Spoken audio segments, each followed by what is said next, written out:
नमस्कार विद्यार्थी मित्रांनो, मी आज पुन्हा एकदा आलो Trinity academy of engineering Yewalewadi Pune या ठिकाणी CETच्या मुलांचे रिव्ह्यूज घेण्यासाठी. आज आहे 13 मे. 13 मेची पहिली शिफ्ट सध्या संपली आहे, म्हणजे सुटली आहे.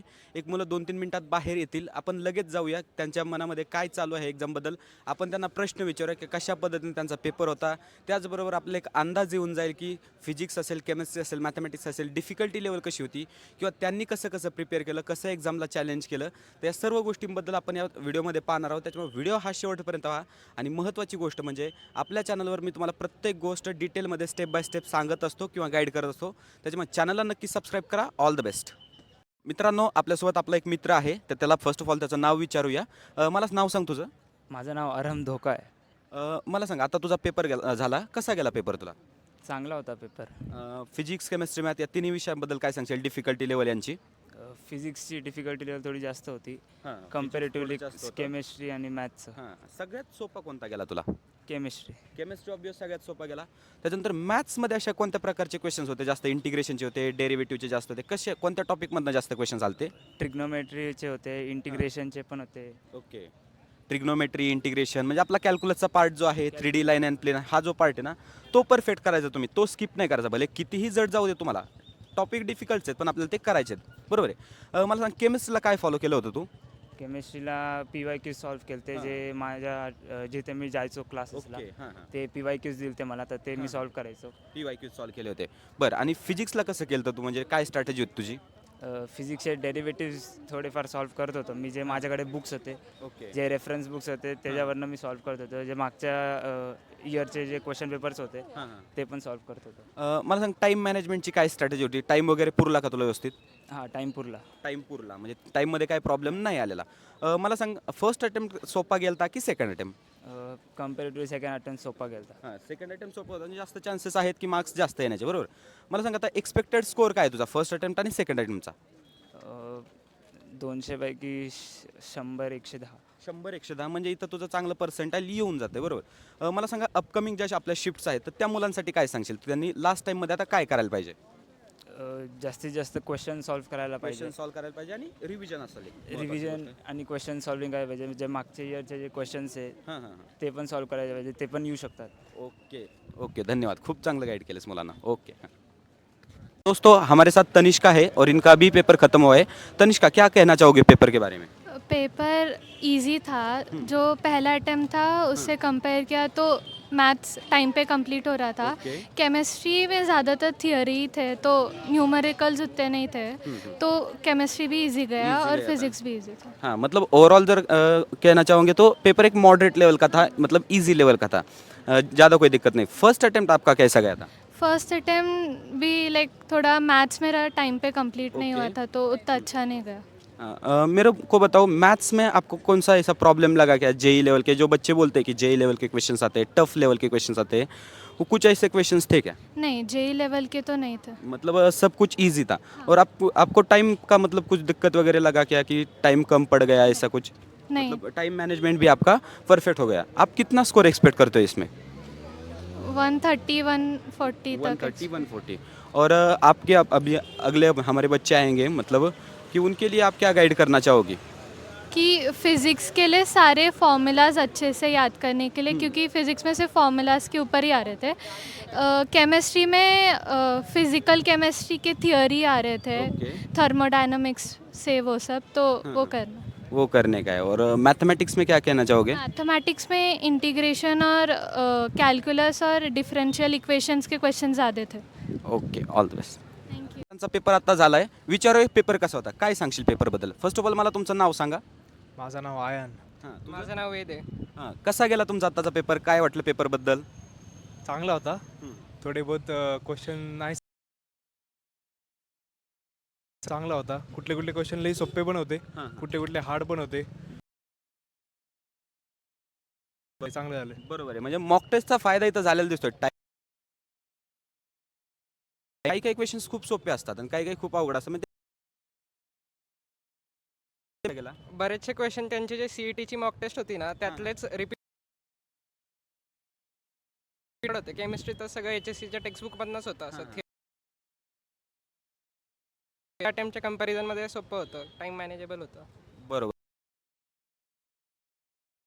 प्रोव्हाइड केलेत सीईटी सेलने, तर त्या बिलकुल चुकवायच्या नाही आहेत, बरोबर? त्या बिलकुल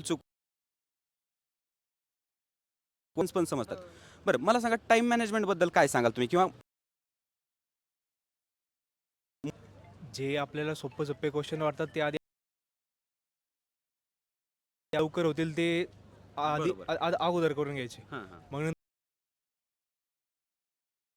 थोडं नंतर न करायचं. बरोबर जे आपल्याला सोपे वाटतात आपण शेवटमध्ये केल्यावर जमते सगळं टाइम मॅनेजमेंट. बरोबर आहे. म्हणजे ही आणि नंतर ना हार्डसाठी टाइम ठेवा, बरोबर. वेद, तू काय सांगशील? तर तसं तो बोलला तसंच मार्क फॉर रिव्ह्यू करून ठेवायचे, जे सोपे सोपे आहेत ते आधी. कसं एक 55-60 मिनिट्स घेण्यासारखं होतं, पण केमिस्ट्री मॅनेजेबल होतं, म्हणजे 30 मिनिट्स. फिजिक्सला थोडासा टाइम सेव्ह करून ठेवा. म्हणजे आता या मॉडरेट टफ नक्की कशी गेली? किती मार्क्स एक्सपेक्ट करताय आता तुम्ही?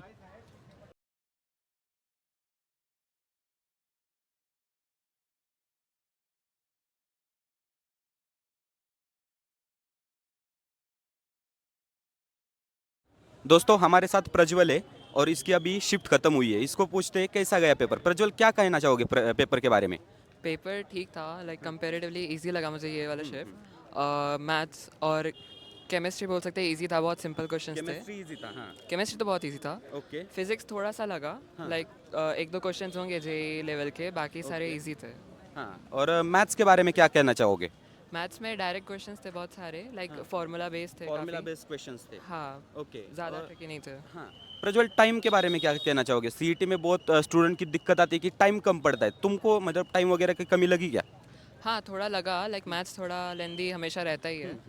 केमिस्ट्री तो बहुत इजी होता है, मतलब 20 मिनट में 20-30 मिनट में हो जाता है. फिजिक्स लाइक थोड़ा सा हार्ड था, तो फिर हाँ उसमें टाइम लगा. तुमने फिजिक्स और केमिस्ट्री में पहले कौन सा सब्जेक्ट किया, केमिस्ट्री या फिजिक्स? केमिस्ट्री इजी रहता है, तो टाइम मैनेजमेंट इजी होता है उससे. मतलब पहले हमें केमिस्ट्री ही करना है और उसके बाद फिजिक्स करना है, ताकि ज़्यादा टाइम मिले फिजिक्स के लिए. मुझे आपके फर्स्ट अटेम्प्ट और सेकंड अटेम्प्ट में बताओ कौन सा ज़्यादा अच्छा रहा पेपर? मेरा फर्स्ट अटेम्प्ट ज़्यादा अच्छा लगा मुझे, लाइक उसमें ज़्यादा क्वेश्चन इजीली अटेम्प्ट कर पाया मैं. इजीली मतलब कह सकते कि मतलब क्या ऐसी गलती वगैरह कुछ हुई कि तुमने किया नहीं सेकंड अटेम्प्ट को, रिवीजन कम पड़ गई? हाँ, शायद रिवीजन कम पड़ा. रिवीजन कम पड़ हो गई. सकता है. मैं हमेशा कहता हूँ आपको कि रिवीजन करा, रिवीजन केलीच पाहिजे. मला सांगा आता, मेरे को बता कि अभी कितना मार्क्स तुम एक्सपेक्ट करते हो? आई थिंक 120 तक तो आ जाएगा. 120 तक तो आ जाएगा. ओके. मित्रांनो, आपल्यासोबत ही दीदी आहे, तिला आपण विचारू की कसा होता पेपर. काय सांगशील, तुझं नाव सांग फर्स्ट ऑफ ऑल. समृद्धी जाधव माझं नाव आहे. हां. मागच्या फर्स्ट अटेम्प्टपेक्षा तर बेटरच होता. हां, केमिस्ट्री ॲज युजल इझी होता. इझी होता. फिजिक्स मॉडरेट हां. म्हणू शकतो आणि मॅथ्स लेंदी होता, पण इझी होता. Moderate to easy maths. म्हणजे इझी होता. म्हणजे ओव्हरऑल जर सांगायचं म्हटलं एका शब्दात तर इझी टू मॉडरेट लेवलचा पेपर होता, जास्त काय टफ वगैरे नव्हता. मला सांगा की टाइम मॅनेजमेंट वगैरे केलं की व्यवस्थित तुम्ही, ते पुरला का टाइम तुम्हाला? हा पुरलं. म्हणजे मॅथ्समध्ये झालं थोडंफार, मॅथ्समध्ये नाही झालं टाइम मॅनेजमेंट. चाललं असेल कारण केमिस्ट्री इझी होता. हां. बरोबर आहे. बताय तुम्ही. फर्स्ट अटेम्प्टला जरा कमीच येईल, पण सेकंड अटेम्प्टमध्ये 30% म्हणजे 99+ तुमच्या इथं जाऊ शकताय. त्या मुलांसाठी काय सांगाल तुम्ही? काय नाही मित्रांनो, तुम्हाला एक अंदाज आला असेल की पेपर कशा पद्धतीने होता. तर सगळ्यांना कॉंग्रॅच्युलेशन. पेपर हा इझी होता, इझी टू मॉडरेट लेवलचा पेपर होता, जास्त डिफिकल्टी लेवल पेपरची नव्हते. फिजिक्सबद्दल जर पाहिलं तर फिजिक्स ठीक आहे, ॲज युजल थोडंसं मॉडरेट होतं. केमिस्ट्री पूर्ण इझी होतं, पूर्ण लाईन टू लाईन क्वेश्चन्स केमिस्ट्रीमधनं आले होते. त्याचबरोबर PYQs वगैरे सुद्धा रिपीट झाले होते. आणि मॅथमॅटिक्सचा जर विचार कराल ना तर मॅथमॅटिक्स सोपंच होतं, फक्त कसं आहे टाईम मॅनेजमेंटमध्ये थोडासा प्रॉब्लेम होतो. मग त्यासाठी आपल्याला काय करायचं आहे, आपली स्ट्रॅटेजी यूज करायची आहे. अगोदर जे येत आहेत ते क्वेश्चन्स करायचे परफेक्ट, आणि नंतर कोणत्या क्वेश्चन्स लाद घालायचे जे क्वेश्चन्स आपल्याला येत नाहीत किंवा ज्याला थोडासा वेळ लागू शकतोय. पण अगोदर जर तुम्ही वेळ लागणारे क्वेश्चन्स घेतले तर मग काय होणार, जेणेकरून तुमचा टाईम वेस्ट होणार आणि कॉन्फिडन्स पण लो होणार. त्याच्यामुळे ही स्ट्रॅटेजी नक्की फॉलो करा. त्याचबरोबर चॅनलवर नवीन असेल तर चॅनलला नक्की सबस्क्राईब करा. All the best.